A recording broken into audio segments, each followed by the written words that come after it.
Good morning, everyone. Today is Monday, January the 4th, at approximately 8:30 a.m. First of all, I would like to say to my supporters, like I always do, thank you very much for your prayers. Thank you very much for your support. Without you guys, without the support, I couldn't see myself getting through all this. I would like to talk kind of in a hurry because it is hard for me to talk and let you guys know what's going on with me health-wise, and just kind of speak and kind of update you as possible, as much as possible.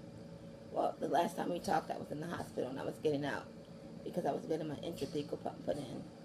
Well, that did happen, and everything went well at that, except for I was numb from the waist down for about a week after that because the numbing medicines in there was causing me to be numb, which was complete neuropathy from the waist down, so that was pretty uncomfortable.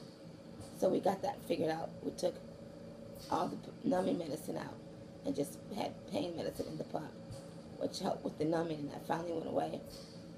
Then I went back home and I was in a tremendous amount of pain in my lower and my upper back. And come to find out, Christmas morning was beautiful. But I prayed for that, like I always do. But a couple of days before Christmas, my health just started declining, and my breathing got really, really shallow, and I was in a tremendous amount of pain. So Christmas morning, I prayed on that, and we had a beautiful Christmas morning. Christmas night was touch and go with the pain and the breathing. The day after Christmas, I had my sister take me into the Cancer Clear Clinic.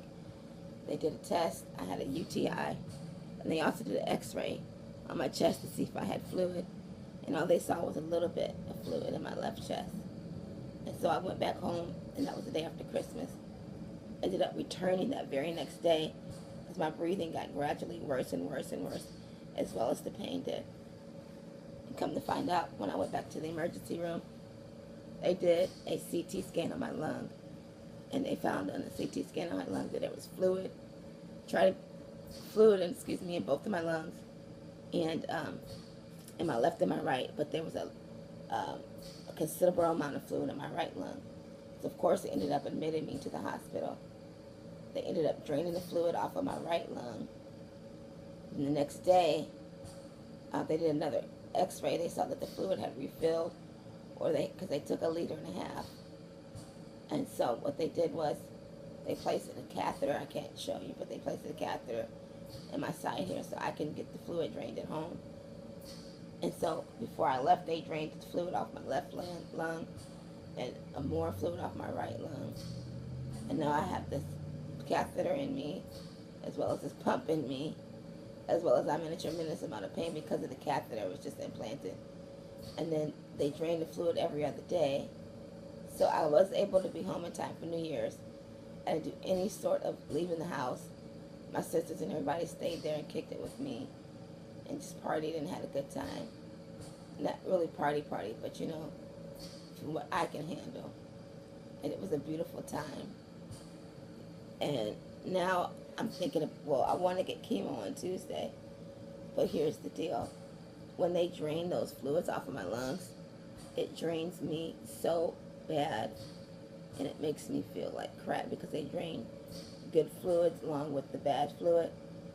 But I'm having, if you can see that, I'm deformed because of these lymph nodes, and they are growing like wildfire in the inside of my neck up here and all underneath my arm and all in my chest. So I'm kind of in between a catch-22 here, where I can get the chemo. Oh, I'm moving too fast. Even talking too fast hurts. I can get the chemo,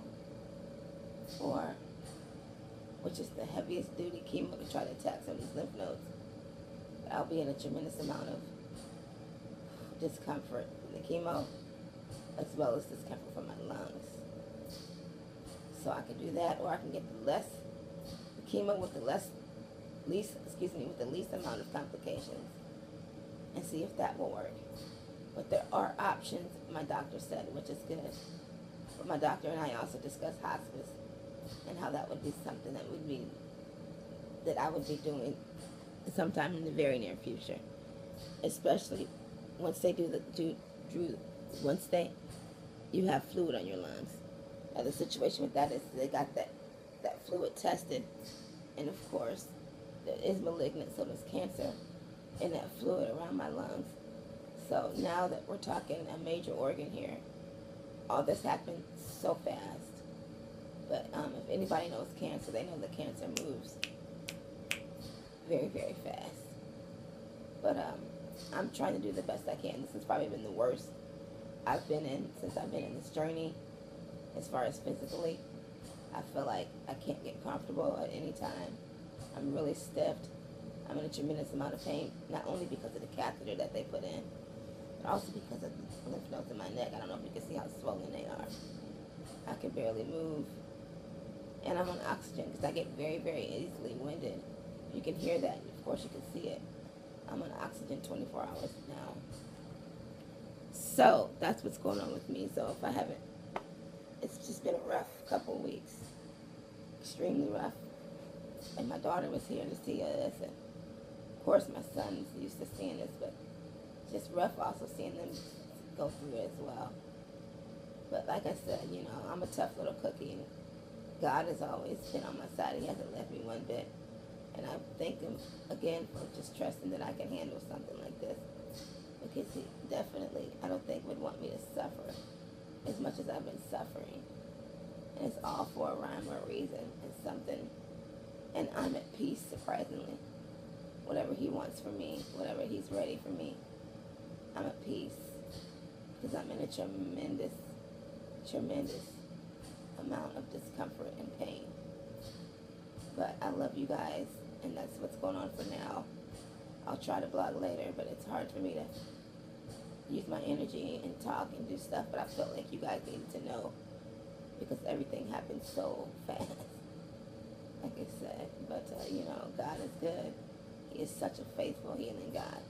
And if he's not healing me physically, he's healing me somewhere else. And I'll take that because I love my God that much. I love him that much. And I know that he's still in the blessing business. And I made it to 2016, and that was my goal. And here I am, 2 years later, from the first time I blogged. All right, I love you guys so very much. And I will try to blog again soon. Take care and God bless.